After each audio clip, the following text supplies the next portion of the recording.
it's working. Thank you very much, Al. Okay, so my name is Joe Pavelka, and as Al pointed out, I'll be up here for about 45 minutes, and there's a lot to cover, but I'm going to give you a little bit of background in terms of where I'm going to go. So when Al asked me to speak on this, I thought, what am I really going to do?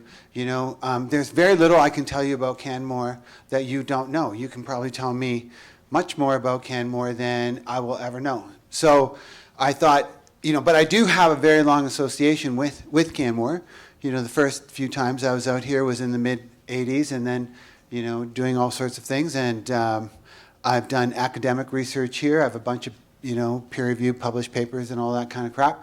And I've done a bunch of consulting. So that's my perch. My perch onto Canmore is very, I have a lived experience here as a person from Calgary, but mostly I have, kind of jumped in and I've done a lot of research here on, and it's almost all resident-based.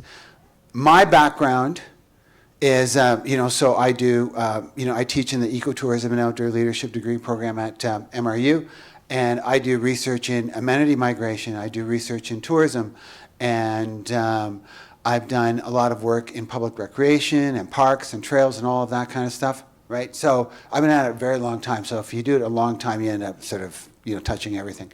But my approach for tonight is, I'm not really going to tell you much about Canmore that you don't really know, but what can I do? What can I do? What can I give to you, present to you of value? And I thought the one thing that I can do is I can give you some context. I can give you context. So that's my approach. And I'm going to be quite specific to Canmore. I can sit here and I can talk about global forces and why is tourism growing? Why is tourism doing this? Those are all, things that I work in. But I don't think you really want to hear that. If there's, Q&A, we can talk about that. But I really want to focus in on Canmore. So, and I broke up my talk into three sections. And it's all about context, okay? And the first part is, what is Canmore in context? What are the challenges that you face that make you this contested space? And then we're going to talk a little bit about livability as well. My aim, if that's my approach, my aim is to generate conversation. And here, and hopefully in the community and all of that kind of stuff, right? And that's really the point of doing research and all of that kind of stuff, right? Is you sort of find stuff, you uncover it, and you throw it out, and people talk about it, right? That's what you're supposed to do. And you know what? And I'm going to be quite frank with you. And that means that some of you may agree or disagree with some of the things that I'm talking about. That happens. And that should be a part of the conversation, right? And, don't throw things at me or anything like that, okay? I have a really bad leg. Some of you saw me. I'm getting knee replacement surgery on Tuesday, okay? And which is great. I got this one done in January, and I'm getting this one done on Tuesday. So I can't even run. So if you guys were chasing me, it wouldn't be fair, So don't, okay? So here we go. Yeah, I just said that. Okay, so now we're going to move on. Okay, so what is Canmore? What is Canmore? And I have a few slides here. Canmore is a gateway community. And I just threw this up here. There's over 1,000 gateway communities in the U.S., and a gateway community is a community that is usually near to a national park. It could be a state park or a provincial park, and it has a certain function. It's the gateway into that park. Okay, Canmore is 22 kilometers away from Banff, a little bit less to the park gates. Okay, so in most places in North America, Canmore would be considered a gateway community to a park, but Canmore is not a typical gateway community, not at all. So Canmore is much more about amenity migration than tourism, much more. Okay, amenity migration is this thing here, and there's a lot of different definitions, on it, but it's really about people moving to a place for a lifestyle. And I have lifestyle migration because in North America, we tend to refer to it as amenity migration. In Europe, which it's all over the world, it tends to be labeled as lifestyle migration, right? Because why do you move here? You move here for the lifestyle. Fair enough, right? And we tend to position it in opposition to economic migration. You know, Fort McMurray is economic migration. Some folks would argue that Calgary is economic. I would argue that Calgary is economic migration, right? So there's a lot of places that you go to when you finish university and you got to find a job. You got to find a job. And then there's a lot of places you move to when you just think, okay, you know what? I'm going to move there for the lifestyle, and then I'll make it work, and I'll do something. Okay. So, but Canmore is really about amenity migration, and it has a lot of implications. You know, I pulled this up, and I think that this is really interesting, right? Because everyone talks about, I mean, as long as I've been involved in, you know, some of you might say, no, Joe, that's not what we do. But, you know, it's always Canmore and Banff. How do Canadians define themselves? Well, we're not Americans. How do Canmore people, you know, define themselves? We're not Banff, okay? And you know, and it's so funny because I do, you know, I work in a consulting capacity. I work with communities all over Alberta and, you know, in BC. And one of the very first things that a lot of communities will say to me is, Joe, we don't want to be Banff. And you know what I think in my mind? It would take 2 ice ages for you to become Banff. Don't worry about it. Don't worry about it. You have a lot of other concerns. Like, don't worry about that part. But anyway, okay, but I want you to look at this, okay? So Canmore tourism revenue is $377 million. You know, I think that that's accurate. I used 2 different websites for this, both Alberta government associated websites. I know these other numbers are actually pretty accurate. That's the first time I've seen the $377 million for Canmore. So let's hope that that's mostly accurate, okay? I couldn't find any other number. But look at that, and to me that makes sense, okay? It makes sense. Because Canmore is not a tourism community. Canmore is a residential community, okay?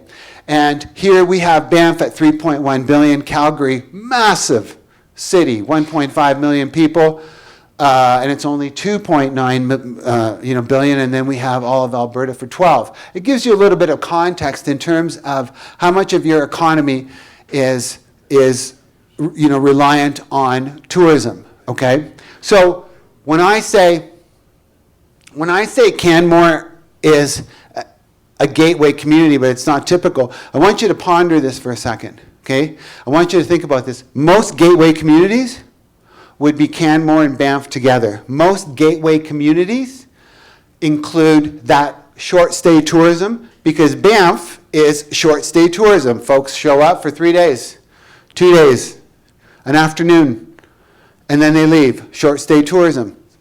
And Canmore is much more that residential community. It has tourism. But I want you to think about this. Most gateway communities would be Banff and Canmore together, where you would have a much stronger component of short-stay tourism. Canmore, for a whole bunch of reasons, historic and other, right? Banff has the need to reside policy, et cetera, et cetera. Market forces come in, the Olympics come in, a whole bunch of things happen. And Canmore has mostly, and I think that this is not going to be in the future, but mostly managed to offload short-stay tourism to Banff. And for as long as I've been around here, people have been very happy about that. I work in Banff, but whoa, there Gunsmoke, I want to live in Canmore. Because that's where the tourism happens, and I want to live here. Right? So it's kind of a hybrid. It's a gateway community, but it's a hybrid gateway community.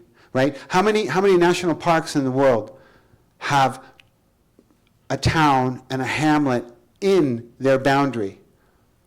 Very few, if any. Okay? Very few. So Banff is super unique around the world. It takes on this, like it's carrying the heavy water, for tourism. Okay, so that's a part of it. Access, Canmore and Banff, both deal with this. This is a really, really, really big deal, okay? So again, like when I travel around the world and I tell people, oh, I live in Calgary, and they say, oh, Banff? I'm like, yeah, close enough. And and they say things like, what's really interesting, and I've had many Europeans say this to me, you have no idea how lucky you are. I'm like, no, well, I think I'm pretty lucky. And they say, you have no idea because you can fly to Calgary, get in a car, drive 90 minutes, and you can see a grizzly bear. And I'm like, yeah, you can. You gotta be careful about that, but you can, And where else in the world can you do that? You can go to Siberia and you can see way more grizzly bears. But you know what? You got to be in Siberia. You can go to Alaska. Where else can you do that? And they would tell me, you know what? You guys are one of the last wild places, accessible wild places. And hey, there's a burden, to being that place. Like it or not, there's a burden to that. And I want to show you this. So when I did research here, and I kind of stopped doing it, about 10 years ago. I still do research here, but I used to get all these advertisements, a lot of development advertisements and tourism advertisements, because they would always make my point in my research. And I would say, see, it's not just me, it's this, okay? And I pulled this one ad out, okay? This is an old ad. I'm going to say this is 2010-ish, if my memory serves, 2010, 2012. I don't know if any of you remember this ad, okay? It is for Silvertip. And I learned through some people here what this ad was about. And I would go to my students, and I still go to my students, and I say, okay, I want you to deconstruct this ad. Tell me who this ad is for, and what are they saying? Okay, so I'm going to do this with you right now. Who is this ad targeting? Look at this. Look at this ad. You have a golf course, you have the mountains, and you have this absolutely gnarly looking grizzly bear. Is it targeting Calgarians? I don't think so. Calgarians are I don't really want a grizzly bear on my golf course. Okay? Okay, and this is 2010, 2012-ish. Okay, so think about it. Okay? Put your little marketing mind out there and tell me, who do you think this is targeting? And it's going to be a marvel of technology, of modernity. I can never say that word. I did. Okay? Anyone? Anyone take a step? Okay, I'm going to tell you. So, if you think about this is, it's not really, really typical, but this came out, okay, when Air Canada launched direct flights from Calgary to London. Just think about that for a second, okay? So you could be in London, you could be new money in London. If you're new, and London has a lot of new money. And if you're new money in London, are you going to get into the Alps? Nope. You're never going to get into the Alps because no one's going to sell in the Alps. So where are you going to get this gorgeous mountain place? Oh, wow.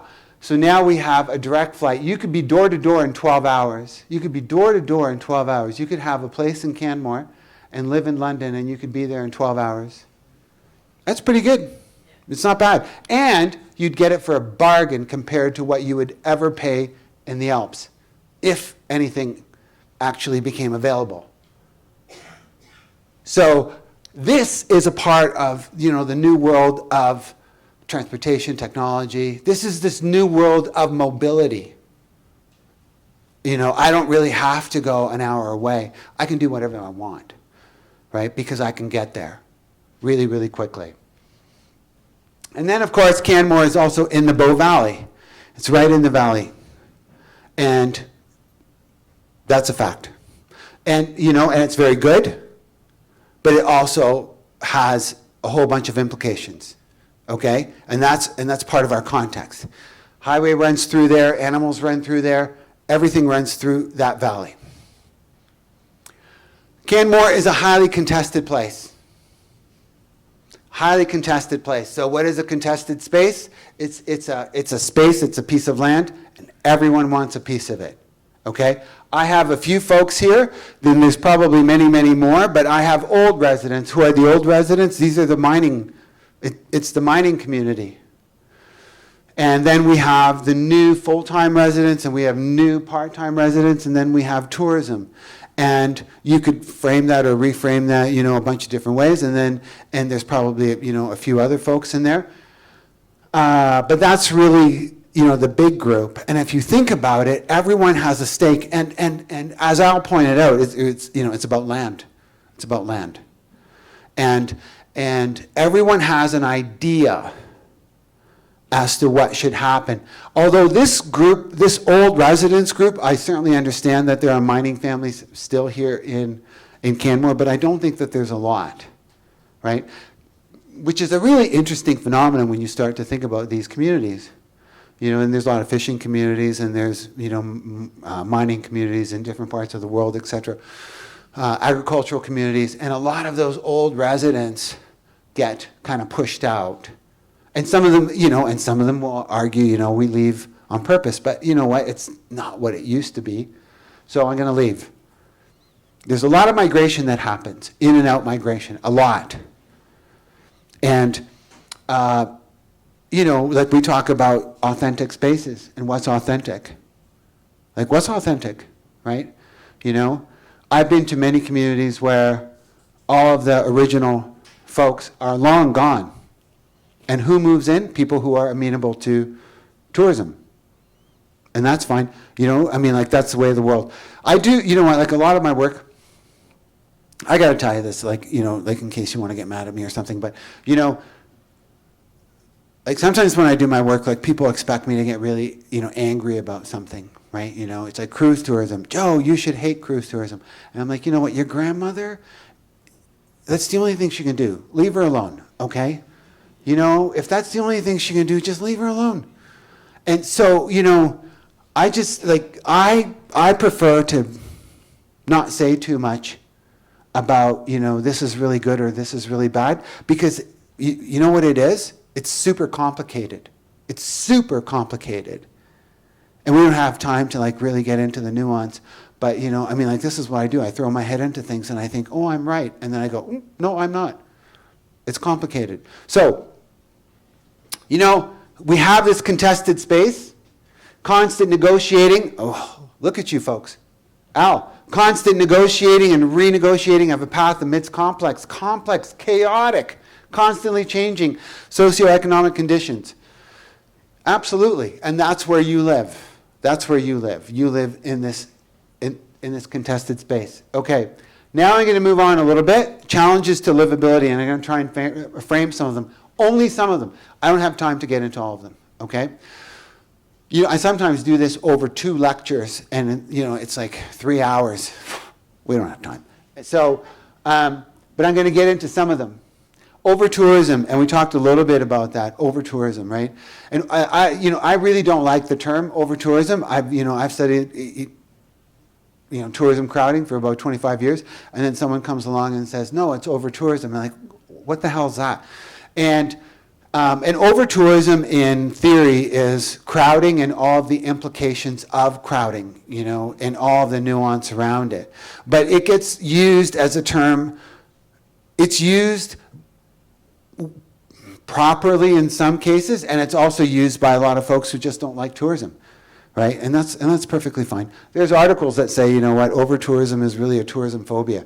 That's perfectly fine. You know what? Use it any way you want. I'm good. But it's very common. It's very common. And, attached to that is this guy, Doxy. And Doxy's irritation index, which actually came out in the 1970s, is experiencing this massive resurgence. And there's all these academic papers now that are drawing upon Doxy. And Doxy's kind of interesting because Doxy says, a community goes through euphoria when the first tourists show up. And you're like, oh my God, people actually like this place, and they think where I live is like super cool. This is so interesting. There's usually not even like a commercial exchange, and then you get into apathy. Wow, they keep coming. They keep coming. It's no longer a big deal. Whatever. You know what? They keep coming. And then all of a sudden, they don't stop coming. And you get into annoyance. Annoyance. And then we get into antagonism, and annoyance and antagonism. I do tons of interviews on media. It's like, oh my God, someone like spray painted something, or they threw a rock at a tourist, as Al would say, and everyone wants like a little clip on that. But annoyance and antagonism, I think, are super interesting, and they're interesting because it's all about your everyday patterns of living, right? When your everyday patterns of living are disrupted and compromised, like you can handle it a little bit. In Calgary, like we get like all worked up over 10 days of, stampede. We're like, wow, that's horrible. I'm like, yeah, trust me, it's okay. Compared to other places, like we're just fine. Don't worry. And so anyway, but, when do we get into annoyance and antagonism? We get into that when your everyday life is compromised so much that you just get so pissed, where you think that you don't really have options. You go to the grocery store and all of a sudden there's like, and you just need a little thing of milk, and all of a sudden there's like 12 people in front of you. And you're like, oh my God, I just need to buy this milk. And there's all these tourists in front of me. I'm trying to get on the highway, and then there's all these cars, and I'm trying to do this, and I'm trying to do this, and I'm trying to do this. I'm trying to, right? So like what's that critical intersection? That critical intersection is when tourism hits your everyday life, okay? And there's a covenant in tourism, and this covenant actually brought me here. But there's a covenant in tourism that I always talk about, and that is that tourists need to, if tourists stay in their lane and leave the other lane to residents, it can work okay. And in tourism, we would call that a tourism corridor. Banff Avenue is a tourism corridor. Let's put all the tourists over there. And then, you go 2 blocks off of Banff Avenue. It's pretty chill. It's pretty nice. Las Vegas is probably, one of the best in the world at this. They have the Strip. Everyone goes to the Strip. Las Vegas has a very, very high rating for its quality of life. They do that really well. Things like Airbnb and other platforms take tourists and they put them into residential areas. And that messes everything up. So if tourists stay in their corridor and residents stay in theirs, it usually works well. That's not always possible. It's not always possible. And sometimes, like what's the problem with this? Sometimes residents don't want that. Sometimes residents have little tourism businesses and restaurants, and they say, no. I want tourists to come to my community. Try and get consensus on this. Good luck. Most cities have a really, really hard time getting consensus. Barcelona's trying to get rid of its Airbnb. But then you have all these long-time residents, saying, you know what, no, I can't afford to live here. The only way that I can afford to live here is if I Airbnb this room out. And then it's like, oh, now I'm going to be screwing over residents, long-time residents. They need that. But as soon as you open, the door to that, then you get institutional providers, mass corporate providers, and then that kind of like wrecks it. But, and this is what I mean when I say it's really complicated. And I run into lots of people who say, Airbnb is horrible. It is horrible. But why don't you ask those residents who rely on it so that they can live in the city where they were born? And it's like, yeah, maybe we care about that, maybe we don't. I don't really know. It's complicated. Okay. So, are you in annoyance or antagonism? Both. Any Any comments around that? Anyone here? Annoyance or antagonism? I did a study in Banff a few years ago, and I found out that, and I asked the question, agree or disagree, and it was, I have been purposefully rude to a visitor because I am so annoyed. Okay, and it was like 31%, agreed, to that, and I'm like, oh, that's okay. It's only 31%, but that was like a few years ago. It's probably much higher now. But anyway, you know what? Like, ponder this though. Are you in annoyance or antagonism? Okay, now this is like super interesting. And when I did my dissertation work here, this was a really big deal for me, and I thought about it a lot. I thought, you know what? If Canmore got 500 new residents, or if you got 12,000 new residents, but whatever, let's pick a number. Pick a number. You get 500 new residents. Where is the impact of those residents going to be felt, and where does it matter more? I mean, everything matters, but where does it matter more? And I would argue that it matters more on the trails, because if you throw 500 people on the trails, you're going to have more problems. You may have unplanned animal encounters. You're going to shut down that trail. Who knows? So, but you could take 500 new residents and you could throw them downtown and you would barely notice them. You would notice them, but not much, right? So where's the impact going to be felt? Where's the impact, 20% more overnight visitors, more day visitors. Like, you got to think about, like, where is this impact? And then you got to think about, who is this visitor? Who is this resident? A lot of the research that I did on amenity migrants here, on full-time and part-time, but, a big theme was, I moved to Canmore and I bought myself 3 mountain bikes and 6 helmets, and, and I was telling some folks earlier, a measure of how strong of an outdoor person you are is how many outdoor helmets you have.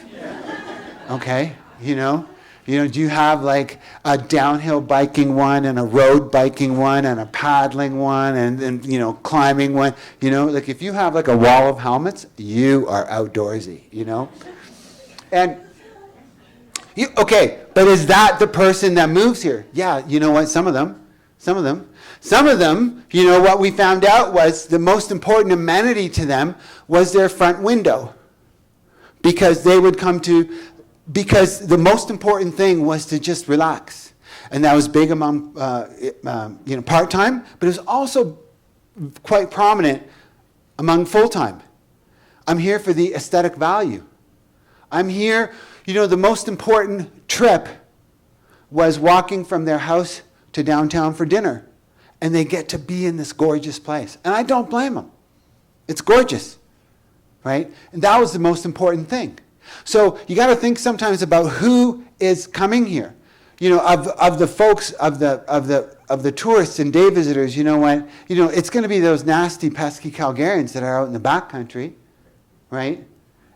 And a lot of your day visitors are not, just like Banff. Like, very few folks who go to Banff are going to be, going into the backcountry. Very, very few. And so you got to like manage these spaces. I just wrote this paper on parks, tourism, and stuff, and I did a bunch of desk research on it. And in most parks, like Banff, Jasper, and there might be someone here who can say, no, Joe, that's not right. But and a bunch of the U.S. parks, 1% of visitation. 1% of visitation goes into the backcountry. 99% various areas in the front country. And it's interesting, right? Parks and tourism, what's the problem? Well, you know what? You got to really think about it. Like, what is the problem? Has a park become a normal tourist experience? Right? And, because in the literature, and a lot of folks, like, you ask Parks Canada, and they'll say parks visitation is on its own. Parks visitation. And I argue, no, you know what? Parks visitation is no different than tourism. Any tourism. Because that's the mentality. That's the mentality. For the huge majority. And then if you're always going to get those, FKT people, who are going to be running up and down the mountain, and they're going to have, like the hardcore outdoor folks. You're always going to get those people. But they're small. They're quite small relative to the masses of folks who are just doing it as a visit, right? Very, very important. So going forward, these are things that you need to think about. I think they're really, really important. Like tourism is not a monolith. It's hugely diverse. So who are you getting and what are they doing? What's important to them? How long are they here? Are they here an afternoon? Are they here for 3 days? Well, a million questions, and we won't get into that. But so tourism and amenity migration. I'm coming back to that just for a second. Okay, tourism and amenity migration, and this is under your challenges. Again, and here we have tourism as a corridor, right? So Banff generates about $3.1 billion a year, and it has a fixed footprint.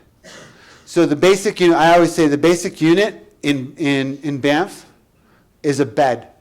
It's kind of creepy, but that bed turns over and that bed makes money, right? What makes money in Canmore? It's a resident. It's a house, it's a condo. The footprint is massively different. It's massively different because it's not the same. So you have way more development concerns. I'm going to guess, I don't really know this, but I'm going to guess that you have way more development concerns than Banff. Banff has kind of shut that door and said, you know what, this is our footprint. You can go up a little bit, you can remodel. Other than that, there's not much you can do. Okay? And that physical footprint has huge implications. Because, how do you lose? Like when I did all my research here, one of the things that I ended up concluding was that you are losing a lot of trails, like physical trails. And it's like, how do you lose trails? Well, you know what? We keep building, and all of those trails adjacent to, all those backyards and, that have been there for years, those trails are gone. And then we're going to keep building, and those trails are gone. And what happens? You push people out farther, and you just kind of keep doing that. And that has a lot of sort of ripple effect, implications, as you can imagine. I had like 3 different environment slides set up for this talk. I threw them all out. I'm glad I did. And I just threw this thing up here because I think that this is probably the most interesting thing, right? Because I know that Canmore has a very strong environmental ethic, and as does Banff, some other places, but I think you guys are pretty strong. So I'm going to ask you, what do you think you are? And now there's many versions of this. I tend to use this one, but it's this typology, and the typology says if you're an instrumentalist up top, then nature works for you. Cut down that tree because I need a chair. Right? Nature is put on this planet. I'm put on this planet to take advantage of nature. Works for me. That's it. Then I have that conservation ethic. And what is that? I need to preserve this. Why? Because I want to use it later. We need to take a conservation approach to clean air. Why? Because I want to breathe it tomorrow, for God's sakes. Do I care about the air in and of itself? I want to breathe it tomorrow. We need to take care of these trails. Why? Because I want to mountain bike these trails next week. So my conservation ethic is that I want to conserve things because I want to use them. Okay? Then we have the libertarian extension, oddly named. Don't ask me why. I didn't come up with it. But the libertarian extension is I'm going to treat the natural world the same way I treat myself. Hence, we have rivers in New Zealand and other places around the world getting human status as humans, so that they could be protected under human rights. Right? So I'm gonna treat the natural world the same way I would treat myself. And then I have that ecological extension, which is I'm going to treat the natural world, I'm going to give it more attention, more love than I give to myself and humans. We are going to take a backseat to the natural world in that ecological extension. I love this. I do this with my students all the time, and I do it with groups, right? And I just think it's so cool. What is your relationship to the natural world, right? And it's going to be a little bit different, but ponder this. And I'm not even going to ask you. I mean, if anyone has a comment, I'd love to hear it. But don't worry, But just ponder it, because my context experience is that most folks are conservationists. I love the natural world. Why? Because I need it. Because I love that forest, because I walk through that forest, right? And that's really important to me. You know what? And again, is that right or wrong? I do think that the instrumentalism is off, okay? I will say that, it's not good, okay? But the other ones, you argue. You just argue back and forth. What are you? What am I today? Am I feeling good today? We always talk about, the biggest environmental problem is the word "a" and "the." And it's the difference between a good life and the good life. And a good life, is argued, and this has been going on for 35 years, and a good life is argued to be less consumptive. It's less consumptive. The good life is I need to have this and I need to have all of these things, right? It's much more consumptive, right? And, and we've been arguing this for 35 years because, there's no way to resolve it. There's no way to resolve it because the world is what it is, right? Everyone says, just change their minds. It's not going to happen. People are people. Resentment. I'm not even going to jump into these, okay? But when I was doing my PhD, I was all over the Outlook and the Kraken Canyon. I was snipping things out like a demon, okay? And I was just having a great time. And, and you don't even have to read these, because there's countless, and these are super old. I would say these are 15 years old. But it's all about this stuff. I talk to mayors in other communities, in other amenity migration communities, and they tell me that the greatest issue, it's is it development? Is it this? Is it this? And it's no, you know what? The biggest issue in my community is social division. And I haven't, and that's not coming from Canmore because I haven't had that conversation, but in other communities in BC. So, look after residents first, but now we have weekenders. Weekenders are feeling, unwelcome, et cetera, right? That social division is one of the cruxes in that, contested space. Resentment. Okay, now I'm going to get into livability a little bit, okay?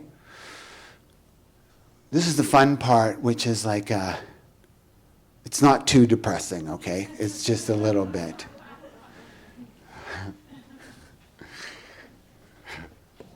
Okay. This is international arrivals.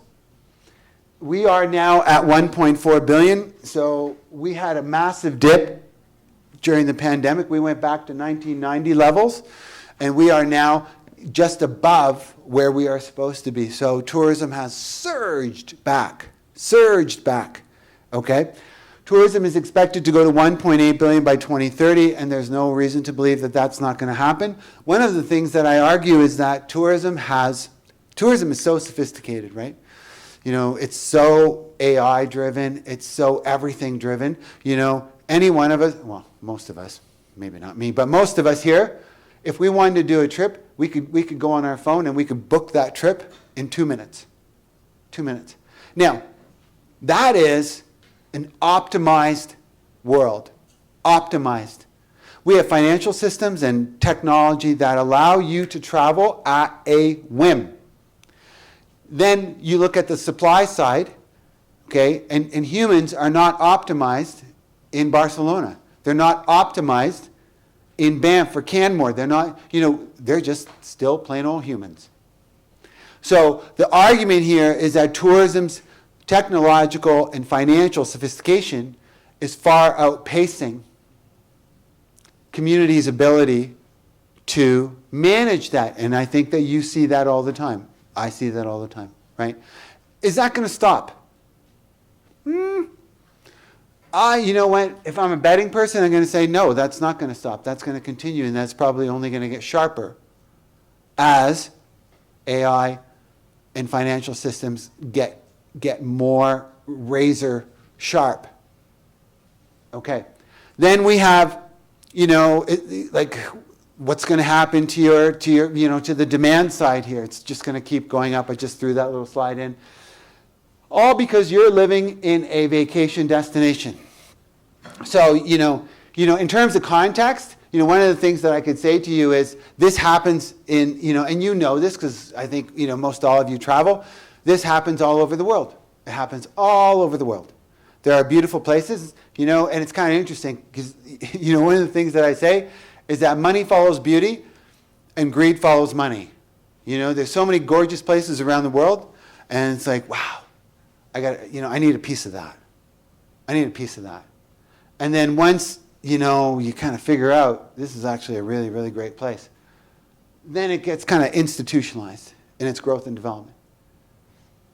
So basically what I'm saying is the top thing. Pressure not likely to decrease, okay? It's not likely to decrease. And I think you all know that. You're all smart folk. This is one of my favorite questions. Whenever I work with communities, I always say, okay, so you hired me here, some community, to do this thing. And I'm like, okay, so, so what if we did nothing? Like, do you actually give a crap? Is anything going to change? Like, what if we didn't, what if Canmore didn't put any sort of plan in place and you just let market forces and all these other technological forces, you just let all these other forces go to play, right?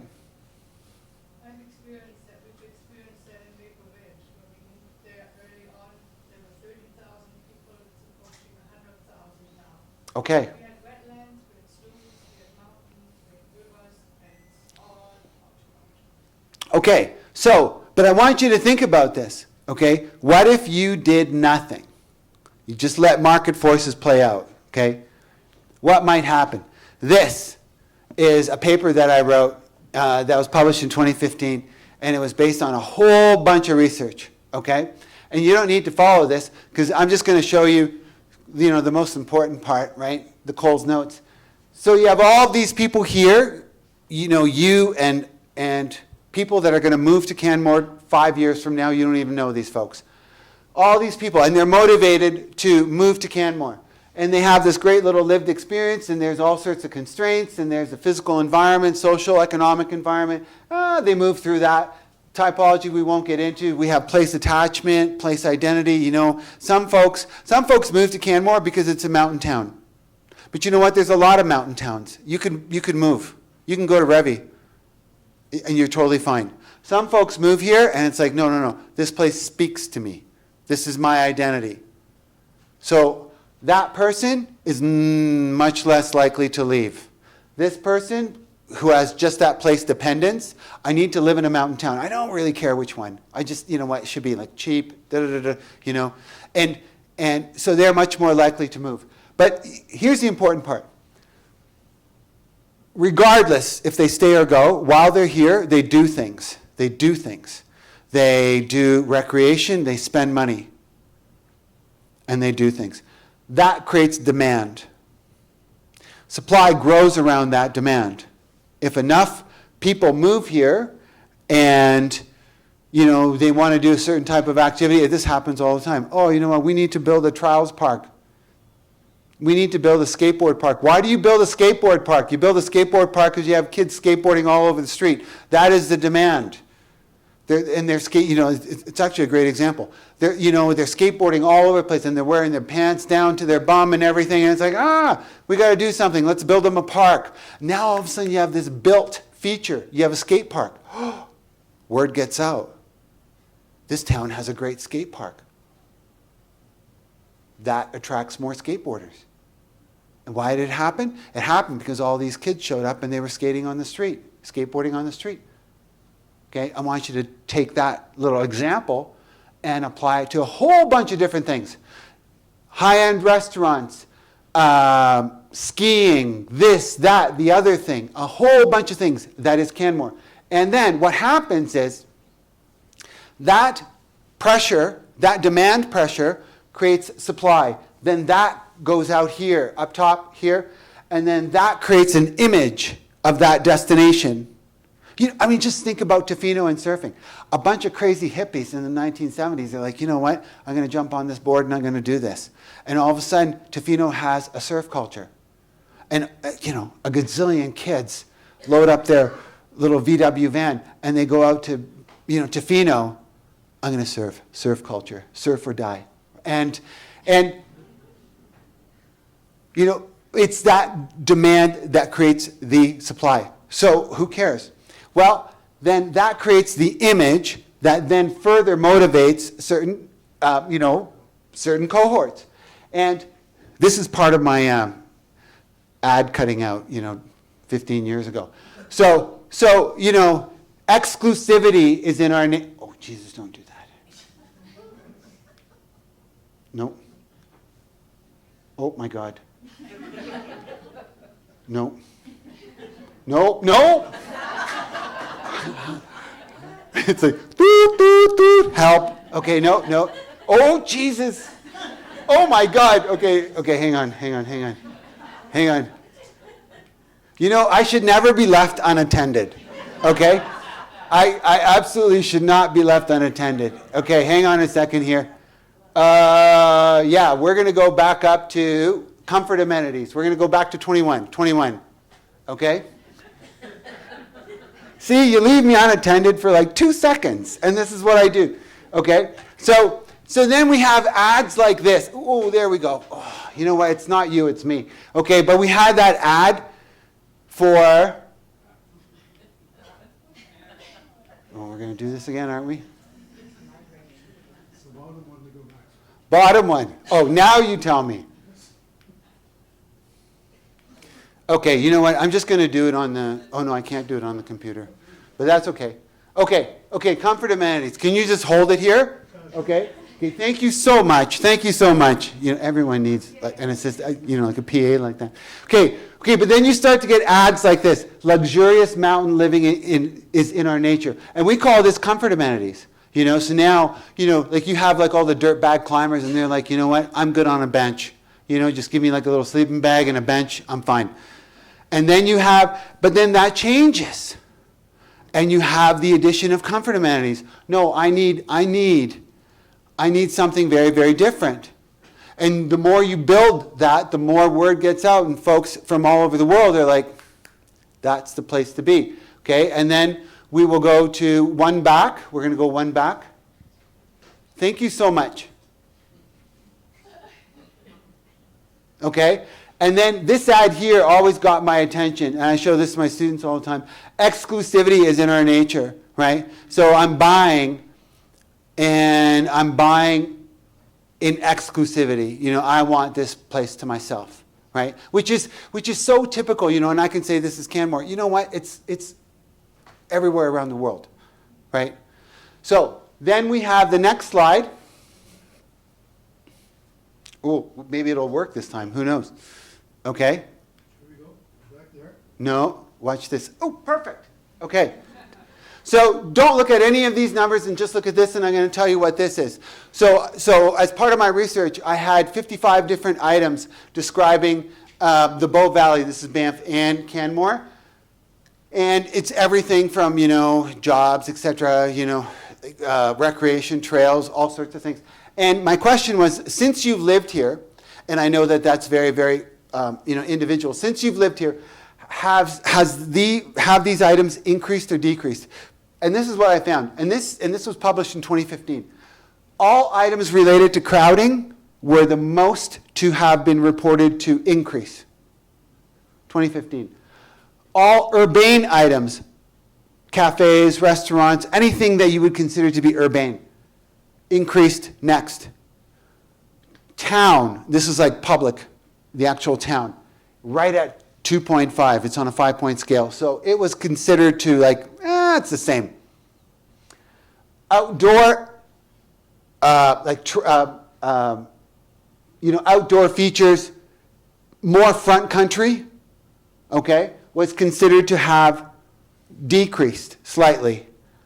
Urban, like this one here is an anomaly because this was basically bars, and everyone just thought that they decreased. Don't ask me why, but they did. I have to leave it in there because it's part of my data, but it didn't really make any sense. It's an outlier, as we would say. Then we had backcountry, and backcountry was considered to have decreased the most. This increased the most, this decreased the most, okay? Now I want you to think about what happens if you do nothing, okay? What happens if you do nothing? And you just let market forces play out. You get urbanization. Urbanization in all forms. In all forms. You get more stores, more, it's so funny, and you've heard this. People move to like a gorgeous little town, and they want the amenities of that, the whole flavor, the character of that gorgeous little town, and they're like, damn, I wish we had a bigger ice sheet, because my kids want to play hockey. Damn, I wish we had like a bigger, Dollarama, okay, and I love Dollarama, you get the best kitchen stuff ever in Dollarama, but folks, and then the argument is these folks turn it into the place that they were. The biggest thing about amenity migration, people say, is people move to a place because they were unsatisfied with their previous life, and they hope that their life in the new place is going to be much better. That's, and there's tons, that's more of a European thing. It's European. But, it's true, I think. And then what happens? Amenity migration towns all over the world.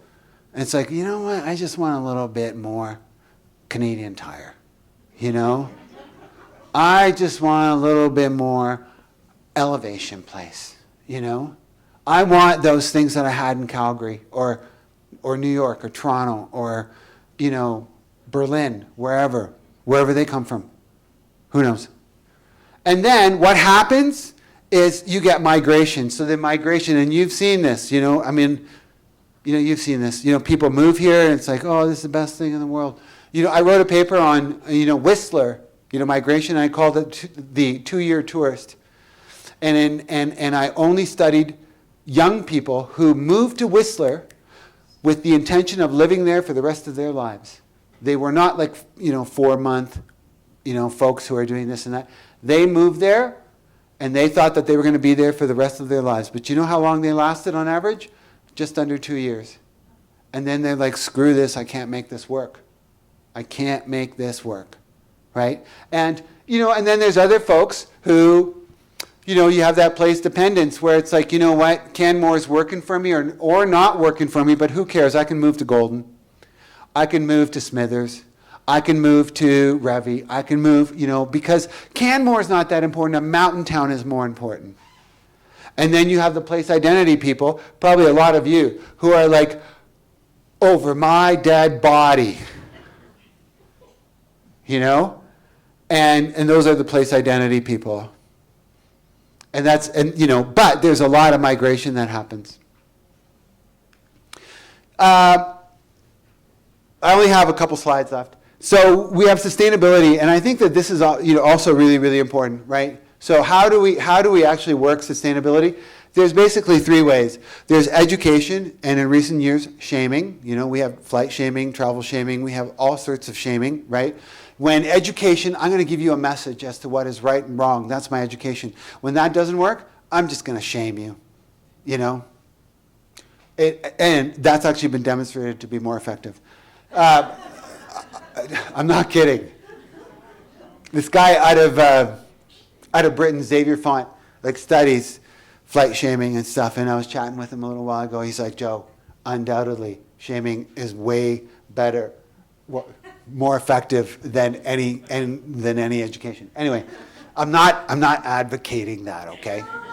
Then we have policy. And what's your policy? You have parking policy, you have a visitor tax policy, policy. So we have, first we try education, then we go to shaming, then we also try policy. And we're going to move you through policy. And then when that doesn't work, we're going to go to structure. And structure, a really good example is, we don't want this person running around that whole area. So we're going to build this little trail, and that person's going to stay on the trail. That's a structure. And we don't even have to tell this person, hey, don't run around there, because they're just going to know, stay on that trail. So structural measures tend to be the most effective, right? And when things go sideways, I told myself I'm not going to use the F-bomb. But when things go sideways, what happens? You just build a gated community. And, is that a part of mountain town future? Yeah, it is. There are mountain towns that have gated communities. And that's kind of like, I see that as kind of like the ultimate structure, where it's like, whoa there, Gunsmoke, this world is way too complicated. I need a gate around me so I can just live my life here. I need a gate around me, and you folks live out there, and I'm going to live here. The gated communities are huge in the US. They're huge in many, many parts of the world. They're actually growing in Canada a lot, and they're popping up in mountain communities as well. When you just get so tired and you're so done, just build a gate. I don't know if folks really want to live that way. I would have a hard time living that way, but that happens. Then we have this. So now I'm coming to the end, and this is like, it's a crescendo, okay? And so I'm gonna, like where can you go from here? Where can Canmore go from here, right? There is a reframing of global tourism, and I would argue that this is also happening within amenity migration, although that's a little bit tougher. It's a little bit tougher.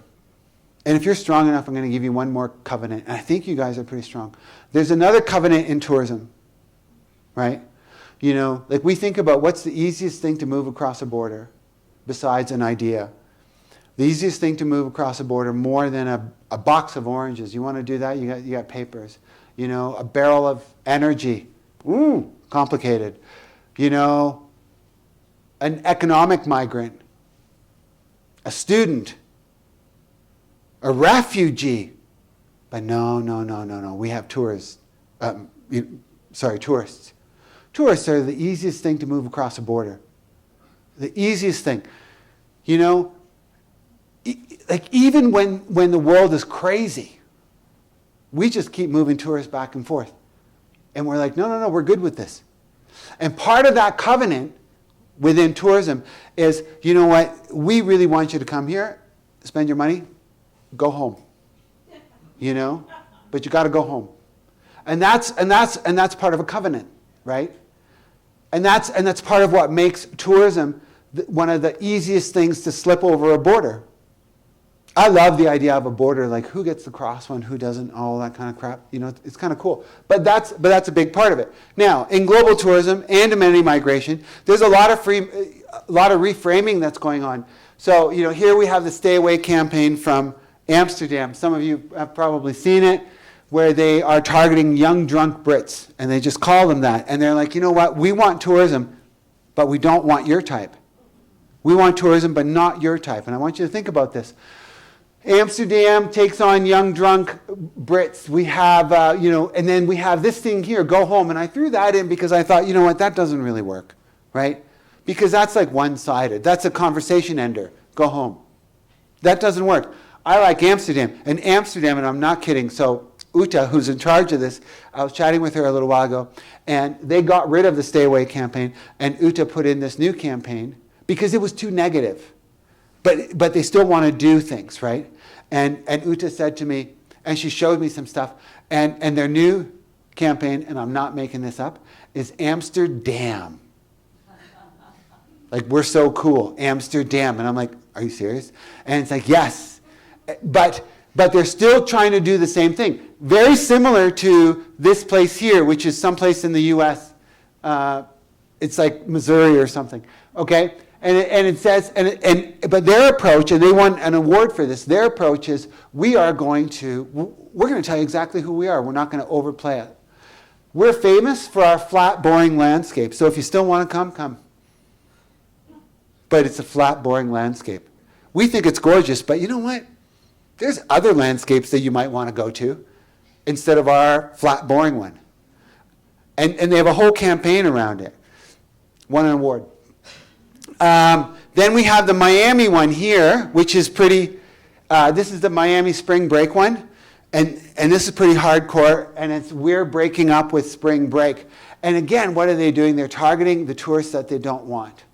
And they're putting policy behind it too, so there's more of this and that. Okay, and it all leads to this thing. And this thing that I sort of came up with when I was working on the Purposeful Travel Summit in the last few years at the Banff Center, talking to a whole bunch of folks, and I'm like, what are they talking about? And I kind of distilled it down to this. This is what's happening around the world, and I think that this is what Canmore should probably ponder. I call this the as long as effect. So what do we hear? What are we hearing around the world? What are we hearing? We are willing to host tourists. We are willing to host development, residential development, apply it to that as well, as long as. And what is your as long as? What is Canmore's as long as? I did this with Tofino, and I did it with another group. And it's interesting, right? I mean, people get it right off the bat. Well, of course we're going to do tourism. Of course we're going to do development. But whoa there, Gunsmoke. Not unbridled. Not unbridled. We want to put our caveats on it about what is important to us. So, and I just have a bunch of, like a bunch up here, and they're going to be different for every community. They're going to be different for every community. Yours are going to be different than Banff, than who knows, right? But it's like, we want, but just like finish the sentence. We want tourism, we're willing to host as long as we can decrease the number of visitors or day visitors. As long as we only target the ones that we want and eliminate the ones that we don't want. As long as, but you don't have to like kick them out. You don't have to beat them up or anything, I love that, Missouri campaign. This is what we are. As long as we can continue to earn a decent living, we can enhance, et cetera, et cetera. As long as we can manage visitation with sustained corridors, et cetera. What is Canmore's as long as? Okay? And if there's anything coming out of this talk that I'm doing with you, I want you to all walk away and go, you know what, let's have coffee and let's throw a few as long as around. And let's, are yours similar to mine? And I think that as a community, if you come up with your list of as long as, this is no different than doing a master plan, except it's way better. Okay? A master plan is so complicated. I'm going to, and I've done a ton of them. I don't like them. Okay? I'm going to do a master plan. I'm going to throw you all in, and I ask you all, these questions. How's your quality of life? And I'm going to throw it all in. Okay? This is kind of, doing a master plan from what is most important, and then we're going to build a plan around it. Okay? So if this community can decide on, hierarchy of 12, 13 different as long as, that's pretty good. Now, build policy and structure around them. As opposed to saying we're going to build policy and structure. Towards what? And this is good because, I'm pretty practical, right? When I hear someone say we're going to stop tourism, whatever. You're not going to stop tourism. You're not going to stop tourism. You're not going to stop development. You're not going to stop, you're not going to do that. Whatever. Let's manage it.